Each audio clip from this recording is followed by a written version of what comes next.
एक छोटी गलती से आपकी पूरी की पूरी इंग्लिश बिल्कुल खराब लगेगी। तो क्या आप वो छोटी सी गलती को जानना चाहेंगे?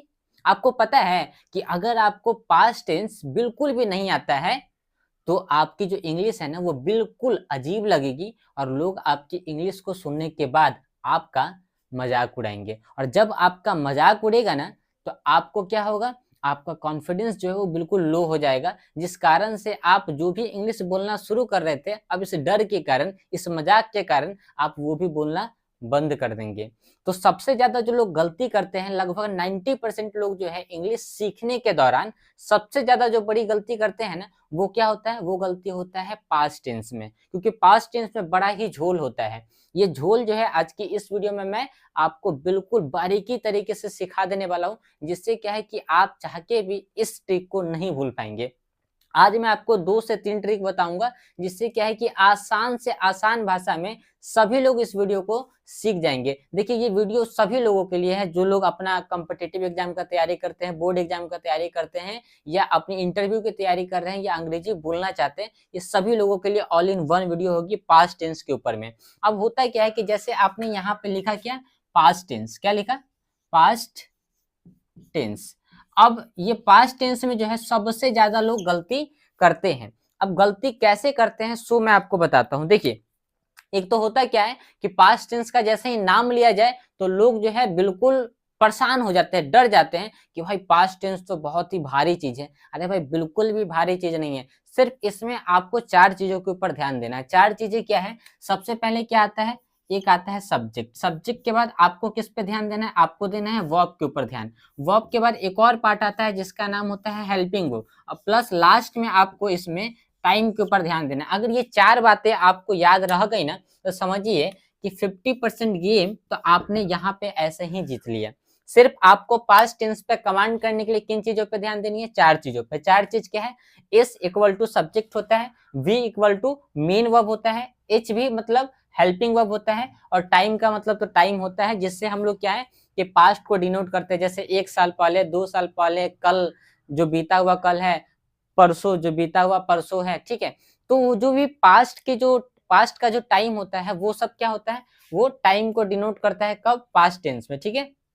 तो अगर आपका कमांड इनके ऊपर हो जाता है, आज की इस वीडियो में मैं आपको बिल्कुल आसान तरीके से सिखाऊंगा कि भाई कैसे आप जो है इस पे काम करेंगे। अब जरा सा सोच के देखिए कि मान लेते हैं कि आपसे किसी आदमी ने पूछा, एक सवाल पूछा।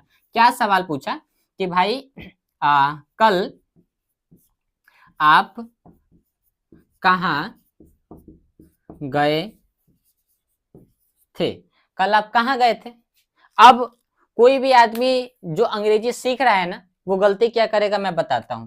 वो क्या बोलेगा कि आई गो टू मार्केट।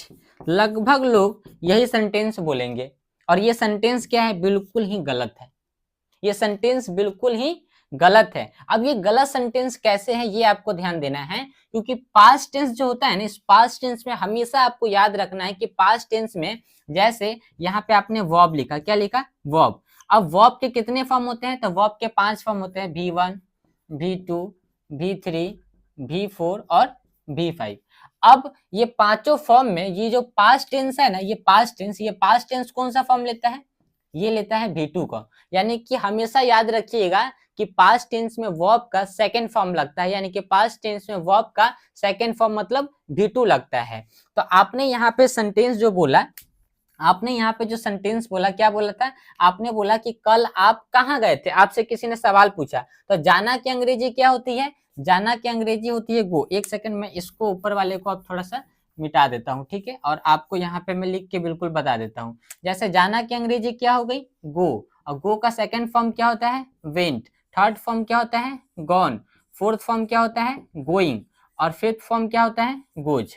ठीक है, अब यहाँ पे सब कुछ लिखा हुआ है। तो सबसे पहले तो आपने यहाँ पे सब्जेक्ट के रूप में सॉरी आई लिख दिया, ठीक है। देखिए अब आपसे कोई पूछ रहा है, ठीक है, अब आप यहाँ पे सीधे नहीं आ जाइएगा कि सर यहाँ पे तो आप लिखा है तो आप यू क्यों नहीं लिखा। अरे भाई आपसे किसी ने पूछा था, आपके लिए तो आप खुद के लिए तो आई है ना, अपने लिए तो मैं है, आई है। तो आपने बोला आई, और गो के जगह पे अब यहाँ पे देखिए गो का मतलब होता है प्रेजेंट टेंस, और ठीक है सॉरी, हाँ ठीक है, गो का मतलब यानी कि गो जो है वो वर्ब का फर्स्ट फॉर्म है, तो फर्स्ट फॉर्म जो होता है वो प्रेजेंट फॉर्म होता है, ठीक है, यानी कि प्रेजेंट टेंस होता है, और जो सेकंड फॉर्म होता है वो पास्ट टेंस होता है, ठीक है। तो अब आप यहाँ पे गो ना लिख के क्या लिखेंगे, आप लिखेंगे वेंट, क्या लिखेंगे, तो went, I went to the market, I went to the market. अब बोलेंगे बहुत सारे लोग सर ये द कहाँ से आ गया, ठीक है, सर ये टू कहाँ से आ गया, टू तो यहाँ पे भी आपने लगाया था लेकिन नहीं पूछा, लेकिन मैं आपको दोनों चीज बताऊंगा।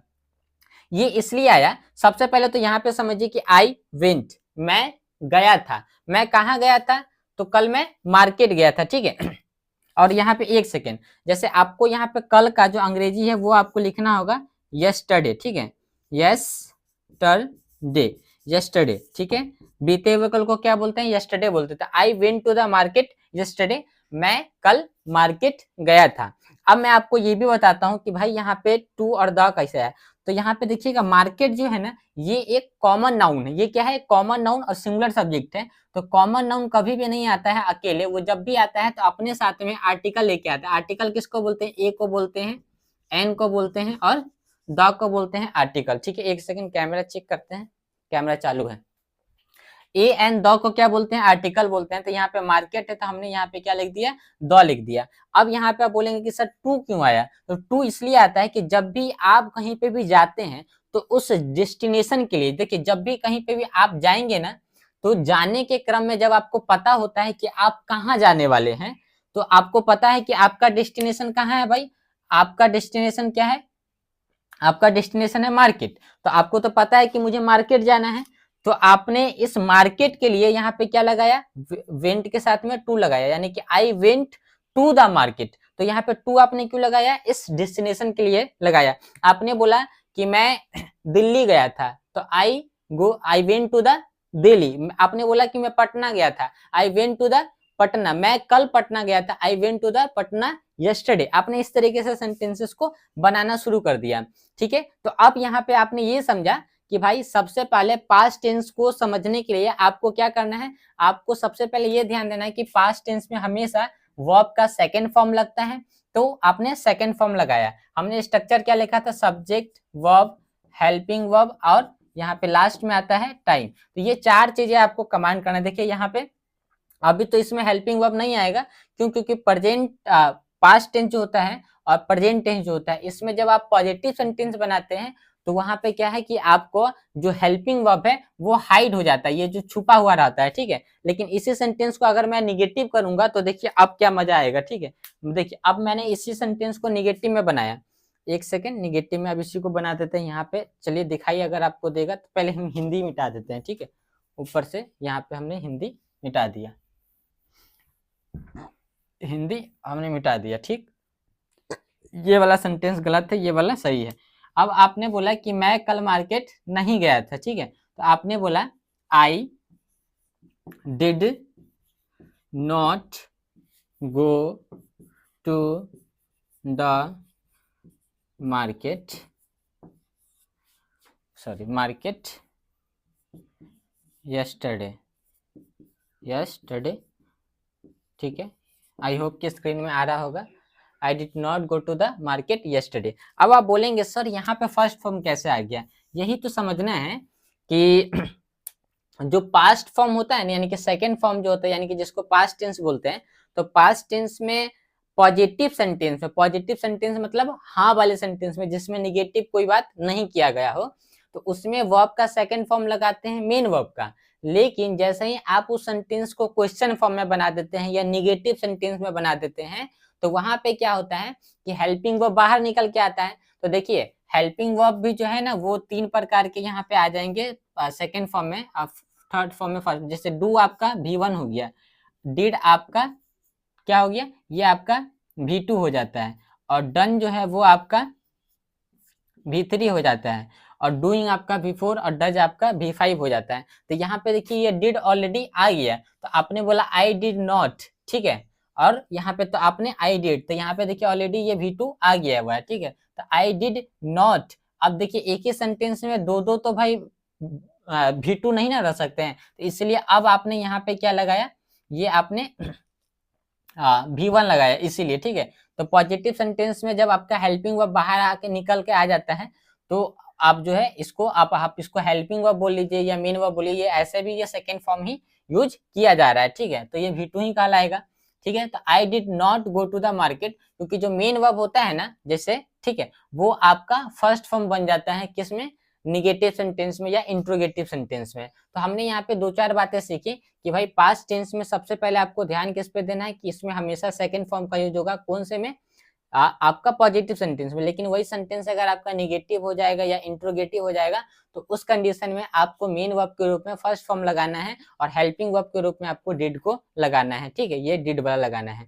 अब एक सेंटेंसेस आप लोग जो है कमेंट सेक्शन में लिख के बताइए कि आई did not skip the video, ठीक है, मैंने वीडियो को स्किप नहीं किया, ठीक। आई होप कि ये वीडियो आपको समझ में आई होगी। अगर कोई भी दिक्कत होगा तो आप एक बार कमेंट सेक्शन में जरूर बताइएगा।